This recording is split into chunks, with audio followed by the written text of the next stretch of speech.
क्या खूब कहा है किसी ने कि तेरे वादों पे कहाँ तक मेरा दिल फरेब खाए, कोई ऐसा कर बहाना मेरा दिल टूट जाए।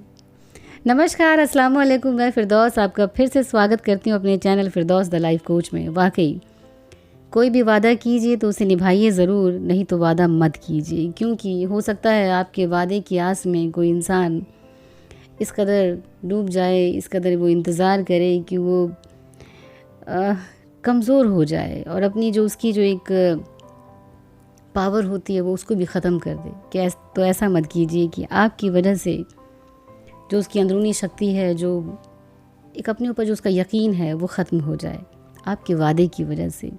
तो चलिए आइए मैं इसी बात पे आपको एक कहानी सुनाती हूँ जो कि आपको वाकई बहुत मोटिवेट करने वाली है। कि एक बहुत ही बूढ़ा सा गरीब होता है जो कि सड़क के किनारे अपना ठिठुरती सर्दी में भी यूं ही पड़ा होता है। मुश्किल से उसके बदन पे एक या दो कपड़े होते हैं कपड़े के नाम पे, लेकिन ठीक है, वो उसको बर्दाश्त करता हुआ वो अपने जैसे तैसे करके अपनी दिन और रात गुजार रहा होता है। तो रास्ते से एक दिन की बात है कि कोई बड़े पैसे वाले साहब गुजरते हैं, तो जो एकदम सूटिड बूटिड होते हैं, कोट वगैरह पहना होता है उन्होंने, देखते हैं बूढ़े आदमी को एकदम ठिठुरते हुए, तो गाड़ी से उतरते हैं तो पूछते हैं कि भाई आपको सर्दी नहीं लग रही है? इतनी ठंड है, इतनी ठिठुरती रात में आप कपड़े के नाम पे आपने कुछ पहना नहीं हुआ, तो क्या आपको ठंड नहीं लग रही है?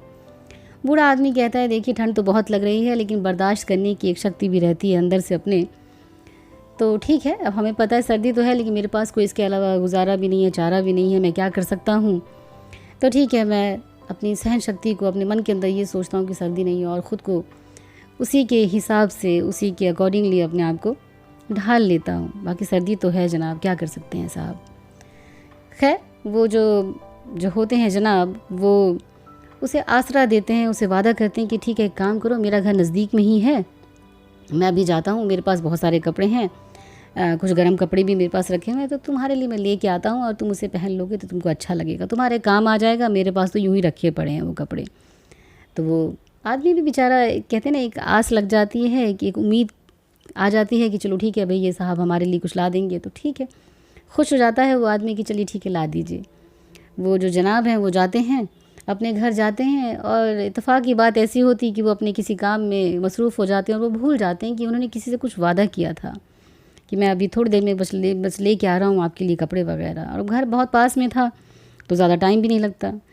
अच्छा, वो तो भूल जाते हैं, अपने किसी काम में मुब्तला हो जाते हैं, और लेकिन इधर जो वो बूढ़ा आदमी होता है, शख्स, वो उस इंतज़ार में रहता है कि अभी लेके आएंगे तो कब लेके आएंगे वो कपड़े, और वो अपना पहन के अपनी सर्दी को ख़त्म करेंगे, कुछ कम करेंगे। जो इंसान इस ठिठुरती सर्दी को बिना कम से कम कपड़ों में भी गुजार रहे थे, वो अब उनको इस तरीके से एक उम्मीद आ जाती है, एक आस लग जाती है किसी के वादे पे, इस तरीके से वो यकीन कर लेते हैं कि वो इंतज़ार करते रहते हैं। और जैसे जैसे रात गुजरती है वो शख्स तो भूल जाते हैं कि भाई उन्होंने किसी को कुछ बोला था, और यहाँ पे जो बूढ़े बुज़ुर्ग होते हैं वो इंतज़ार करते रहते हैं उस शख्स का कि हाँ वो अभी आएंगे और मदद का हाथ बढ़ाएंगे, जैसा कि उन्होंने वादा किया था। खैर, जैसे जैसे रात बढ़ती है ठंड और बढ़ती जाती है, और बूढ़ा इतना बुज़ुर्ग होते हैं, वो बूढ़े जो होते हैं वो दम तोड़ देते हैं, वो नहीं जी पाते हैं।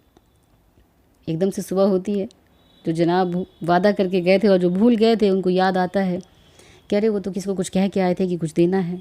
दौड़ते हुए जाते हैं और देखते हैं कि वो बूढ़ा बुज़ुर्ग जो है वो अब इस दुनिया में नहीं है, वो चल बसा है।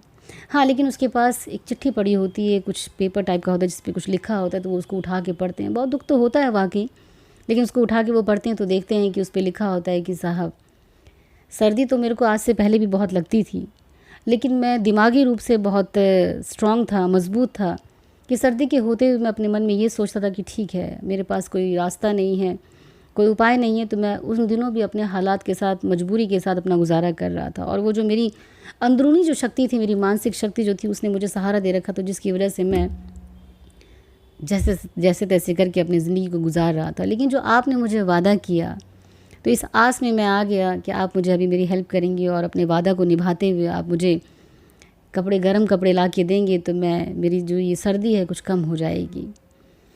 लेकिन खैर, आपने अपना वादा नहीं निभाया, तो कोई बात नहीं, कोई शिकायत नहीं है आपसे, लेकिन आपसे इल्तिजा ज़रूर है ये कि आप कभी किसी से कोई वादा मत कीजिएगा, और अगर करें तो निभाइएगा ज़रूर, क्योंकि हो सकता है आपके वादे के सहारे कोई इंसान इस कदर कमज़ोर हो जाए कि वो अपनी अंदरूनी शक्ति को भी भूल जाए।